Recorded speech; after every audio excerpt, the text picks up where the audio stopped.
Excellent. So just one more talk to get through, and I was just telling Alison, really, I could skip my part since she's already done such an amazing job in talking about clinical trials, and so I will be the echo and amplifier of everything Alison has said. Just briefly about myself, most of you will know me. I'm a neurologist at Mass General, and I will say that 20 years ago, I joined the Scientific Advisory Committee of NTSAD, and remember at the time I was brought in even as a resident early on in the process, and I feel like NTSAD has really been part of my training ground, has been a little bit of my cradle in terms of my own development, and it's been so important to me that I now also feel a strong responsibility to bring residents and trainees to this conference and see many of my own mentees growing into new roles here. This is one of the few talks where I actually did not put in a disclosure slide, but just to mention that I'm PI of the Canavan gene therapy trial and of ASPA, and also co-PI of other gene therapy trials in the past, so that's probably relevant here for this talk. I'm going to try to bring this, all this beautiful biology that and molecular biology that Alison so wonderfully laid out to the level of practice and use for us as human beings, you as patients, me as practicing physician, and speak a little bit on how to think about trials. Why do we do trials? What does it mean to have now so many new technologies available, and why can't we just use them? And what do we need to do in order to apply these amazing new technologies? What are the opportunities and what are the challenges? And really knowing your options, understanding at what level of functioning, at what disease stage, what makes most sense, and what is our current pipeline. And some of it you've already heard of, and one thing I will say, which is so exciting to see, is that compared to 20 years ago, really we have a pipeline that we never had back then. So it's so rich and so full of opportunity, and we just need to continue to build. So what are clinical trials? Clinical trials are really there to test new treatments. They're here mainly for two purposes, mainly to test the safety of new drugs as these drugs go through a development process where there's a lot of clinical manufacturing, there's animal testing that you heard about by Alison, there's this process of an IND application. I'm not going to go through all of these, but I will emphasize the different phases of clinical trials in more detail, and what a phase 1, phase 2, and phase 3 mean, and also how in rare diseases clinical trials need to adapt to the population and need to be of a different nature, as we can really only implement things that make sense in our small community where disease might be progressing and patients might be changing quite rapidly. So why do trials matter? Because ultimately this is the only path to new treatments. We need to go through trials in order to get approval by FDA and ultimately get insurance to cover them. And as we go through trials, we're also learning a lot of things. So there might have been all this preclinical work and cell culture and animal models, but we really don't know until we get into humans how well they work. Do they really do what they did in the animals before? And are there side effects and are there adverse events that we should know of? And the trial is really a way to guide you with all your hopes and aspirations, but also dealing with the uncertainty and monitoring you so that in the future, the next patients will go through this safely. So what is the current reality? So I wanted just to emphasize that while clinical trials is what we put most of our hope in, the reality that we face day to day is broader than just clinical trials. And sometimes I see patients who have great disappointment when they're not eligible for trials, and you have to remind yourself that there are probably reasons why they're not eligible, and that beyond clinical trials there's clinical care, and often the physicians who are administering clinical trials or involved in research are also the same ones who are involved in clinical care. And often there is a gray zone. As much as we try to separate out research from clinical care, there are areas where they overlap. And ultimately, clinical care trumps the research. So if there's really something that is happening to you within a clinical trial, then that needs to be addressed, and medications or hospitalizations need to occur regardless of what the clinical research protocol says. So what are the types of therapies? And this is a busy slide, but just to outline that beyond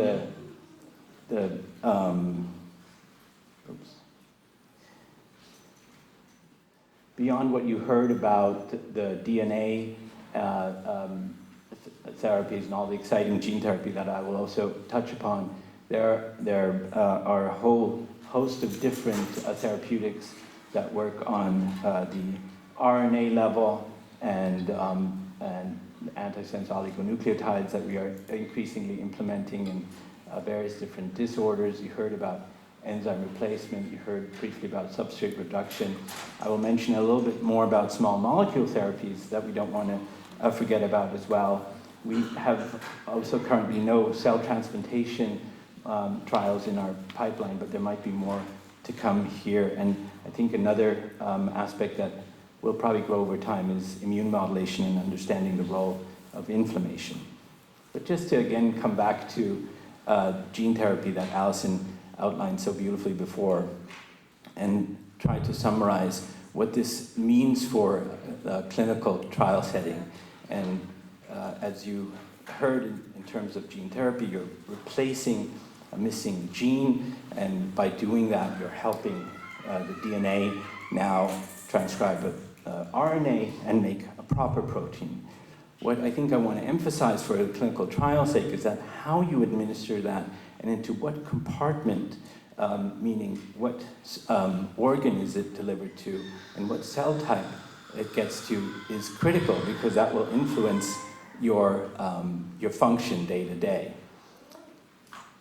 Different from other trials is the fact that this is a one-time approach. And I struggle with this a lot, and we were talking about this also with Raphael yesterday, because it is a huge paradigm shift for therapeutics and for trials. It really means that based on your gene defect and your metabolic biochemistry, we know enough about you to say we want to correct that gene, and we can therefore change your future. Now that's a huge step and an important transformative approach, but it is something that we probably haven't wrapped our head around completely. And it also means it changes what future trials you might be eligible for as well. So I just want to pause here for a moment to sort of emphasize that one and done can be a huge advantage in terms of ease of administration, but it has all sorts of ripple effects that we as a community also have to think through in the future. So how does gene therapy work? Again, I'm an echo and amplifier here to everything that Alison already said so much better. We're delivering here via a virus for many of our disorders. We're targeting brain and nervous system, and the question is, how do we get there best? As you heard, there can be an intravenous, simple approach into the bloodstream, but that often comes with side effects and immunologic reactions. On the other hand, there can be a direct delivery into brain, into spinal fluid, but those are often come with surgical procedures and other risks.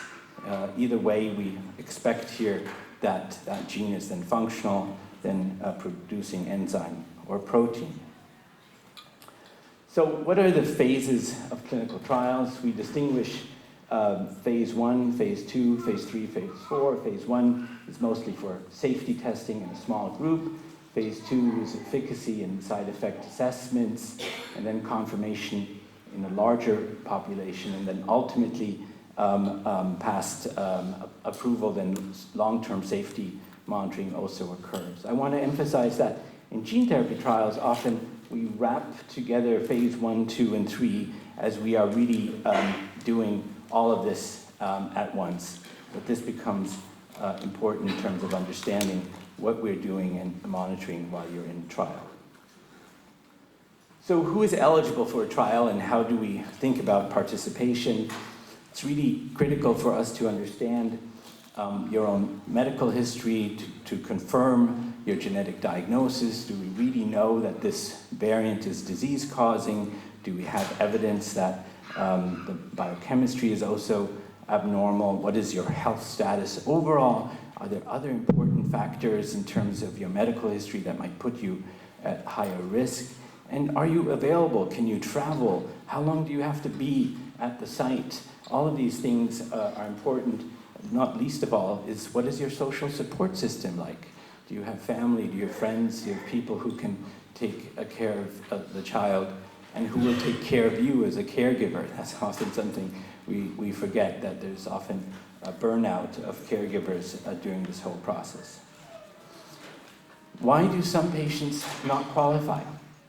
So I think the one thing we often need to talk about, but we often shy away from, is that many of these transformative therapies come with risks. And we know that some of these risks are class-specific, and they, with all AAV gene therapy trials, we know that there is a risk of inflammation. We think we can manage that, and we can give you certain immune-modulating drugs, such as steroids, that can help fight inflammation. But in many cases, we see liver function transiently impaired. Sometimes when we give intrathecal medications, antisense oligonucleotides, or even gene therapy, we're taking off spinal fluid, we're putting something in, that can be a headache afterwards.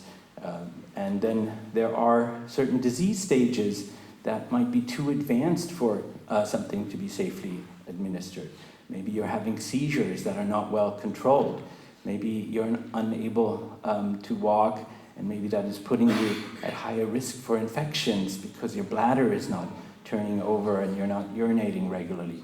All of these small things make a difference in terms of the risk as you go into a gene therapy trial. As a physician, as a provider, I often am there to say, there are options if you don't qualify. The world does not end with you being eligible or ineligible for a clinical trial. There are natural history studies, there is expanded access, and there is supportive care.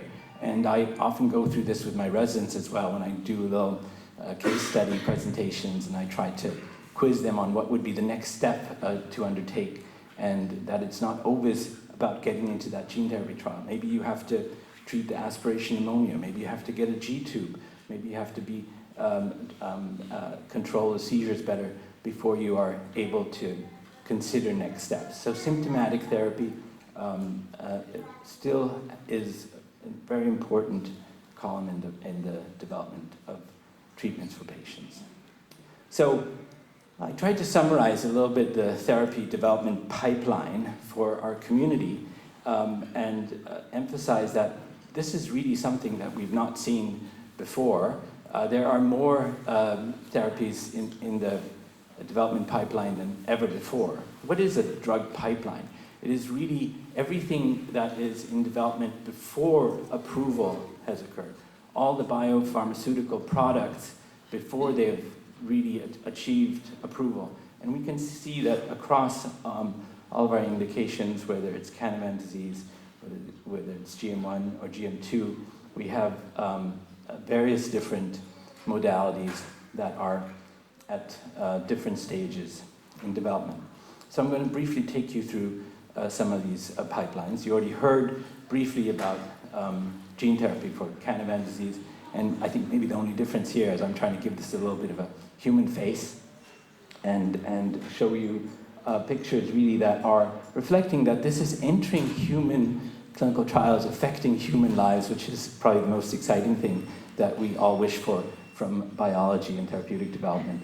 So there's a Myrtel gene therapy trial in Dayton, Ohio, where they're administering into the brain cavities, into the intraventricular CSF. We are administering intravenously into the bloodstream at Mass General and UCSF for our intravenous AAV9 gene therapy. And I'm just doing a quick overview of the pipeline, so I won't be going into depth. You'll hear more this afternoon. But for GM2 pipeline, there are now 9 different programs, multiple approaches. This is really so much more than what I remember when I started here at NTSAD. So really testimony to everything that you as a community are doing, all the courage that you as patients and families have and are engaging. The furthest along probably is the ASAPHAROS phase 3 Navigate study, so a small molecule study that is being implemented for late infantile and juvenile forms of GM1 and GM2 and Niemann-Pick type C disease.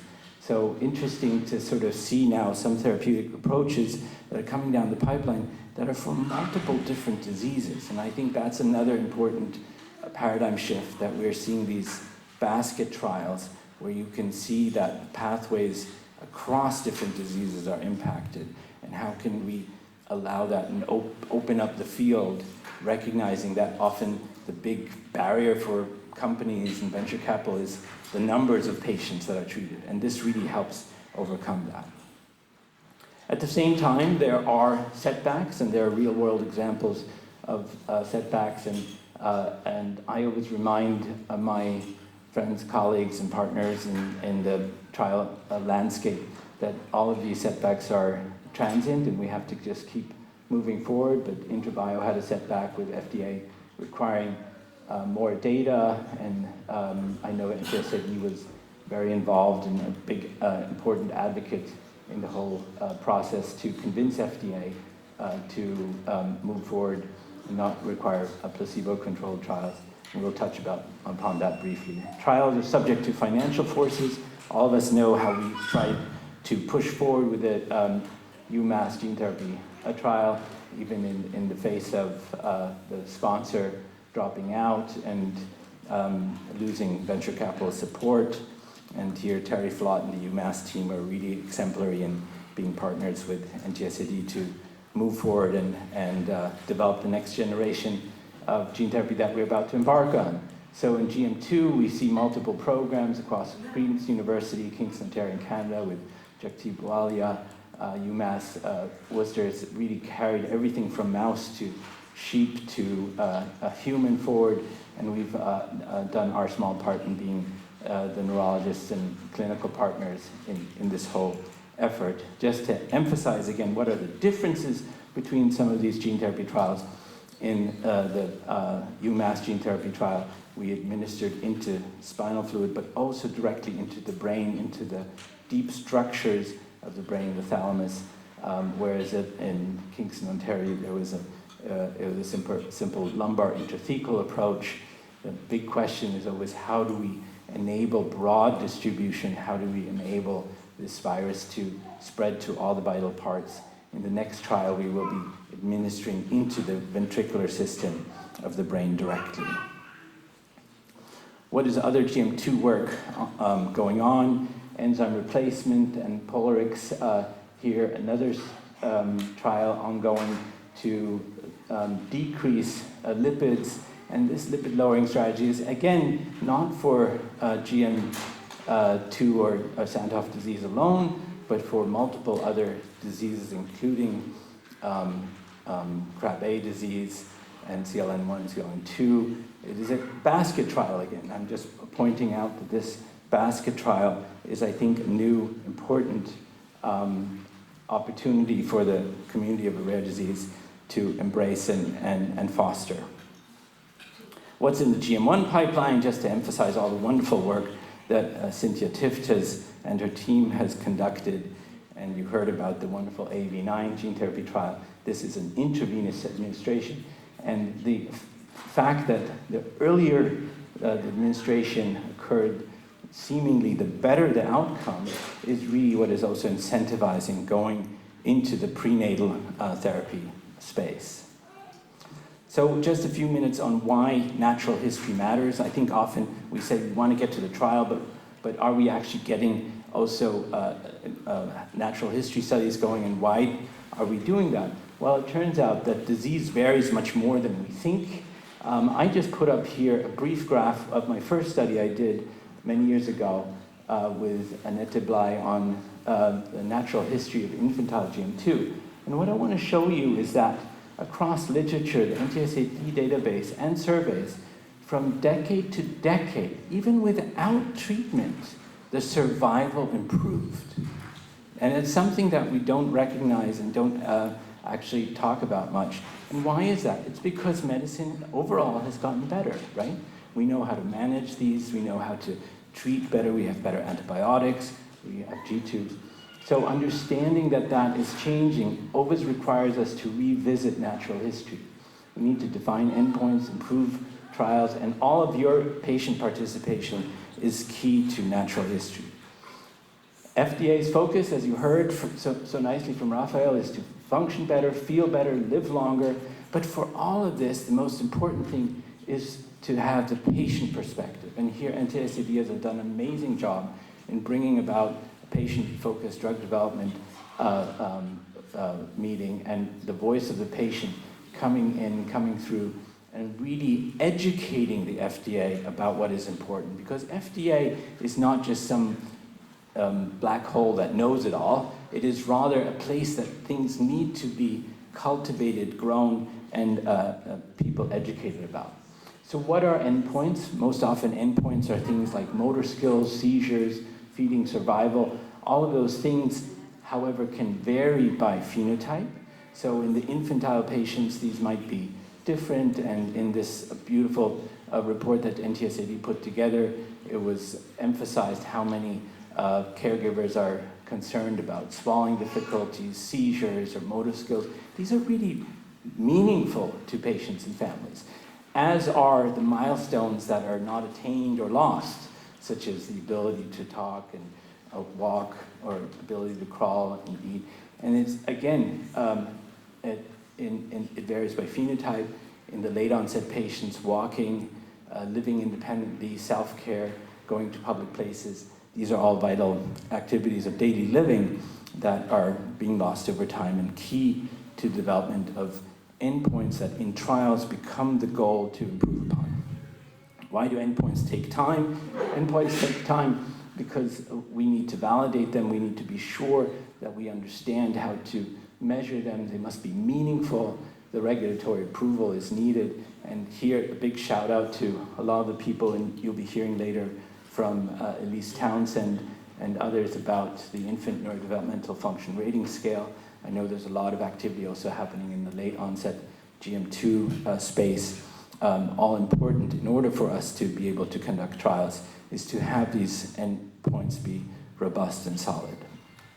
Placebo-controlled trials is often something that we all cringe about because we don't want our families and patients to go on placebo, but we need to understand whether the treatments we're using clearly are better than no treatment alone. So comparing treatment to no treatment is important in these trials, and building regulatory trust by using clear evidence is key. We know that placebo effects occur across all trials in other diseases as well, and are usually around 30%, but really can vary from one disease to another.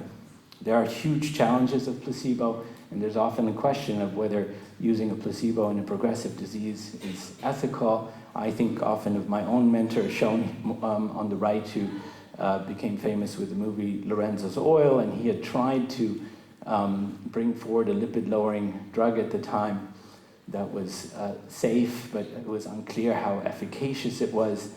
And by the time he was trying to conduct a placebo-controlled trial to understand that better, most of the patients were already taking Lorenzo's oil, and it became impossible to conduct a placebo-controlled trial.